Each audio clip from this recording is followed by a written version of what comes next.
Hi friends, இன்னைக்கு நம்ம pepper chicken பண்ண போகிறோம். அதுக்காக எல்லா தேவையான பொருள்லாம் எடுத்து வச்சுருக்கோம். ஃபர்ஸ்ட் மசாலா அரைச்சிக்க போகிறோம்.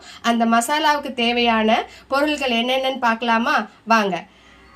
மிளகு 2 டேபிள் ஸ்பூன், சோம்பு 1 டேபிள் ஸ்பூன், ஜீரகம் 1 டேபிள் ஸ்பூன், பட்டை சின்னதாக 2 லவங்கம், 2 ஏலக்காய். இப்போ வாங்க மசாலா அரைக்க போகலாம்.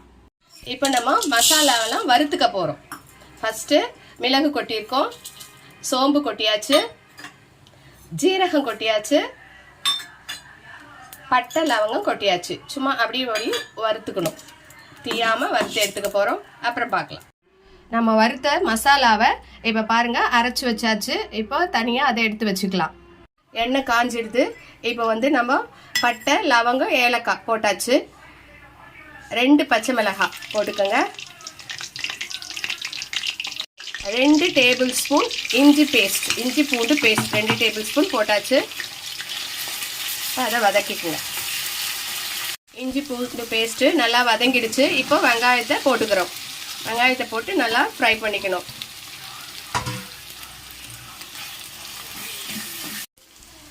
கொஞ்சமாக மிளகாத்தூள், மஞ்சள் தூள், தனியாத்தூள் சேர்த்துக்கிறோம். ஏன்னா நம்ம அரைச்சி வச்சுருக்க மசாலாவை இதில் போட போகிறோம். அதனால் இது கொஞ்சமாக சேர்த்துக்கினா போதுமானது. இப்போ இந்த வெங்காயத்தோட நம்ம மஞ்சள் உப்பு போட்டு அலசி வச்ச சிக்கனை சேர்த்துக்கிறோம். சிக்கனை சேர்த்துட்டு 1 நிமிஷத்துக்கு நல்லா கலரி விடுங்க. 1 நிமிஷம் கழிச்சு சிக்கனும் அப்புறம் ஆனியனும் நல்லா மிங்கிள் ஆன உடனே நம்ம இப்போ அரைச்சி வச்சிருக்கிற அந்த மசாலாவை கொட்டிக்கிறோம். இதில் கொட்டிட்டு நல்லா கலரி விடுங்க. இப்போ தேவையான உப்பு, உங்களுக்கு தேவையான உப்புவை நீங்கள் சேர்த்துக்கோங்க. சேர்த்துட்டு நல்லா கலரி விடுங்க.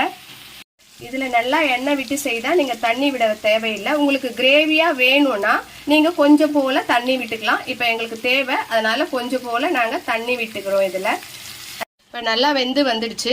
இப்போ இதுக்கு மனம் கொடுக்கறதுக்காக நம்ம என்ன சேர்த்துக்கிறோன்னா கருவேப்பிலை, ஒரு பிடி அளவு கருவேப்பிலை சேர்த்துக்குங்க. நல்ல மனமாக இருக்கும். அதுக்கப்புறம் என்னென்னா இந்த பெப்பர் சிக்கன் நல்லா தூக்கலாக நம்ம காரம் இருக்கும். யாருக்குன்னா காரம் கம்மியாக வேணும்னா நீங்கள் மிளகை குறைச்சிக்கலாம். அவ்வளோதான், ரெடி ஆயிடுச்சு. வாங்க சாப்பிட்லாம்.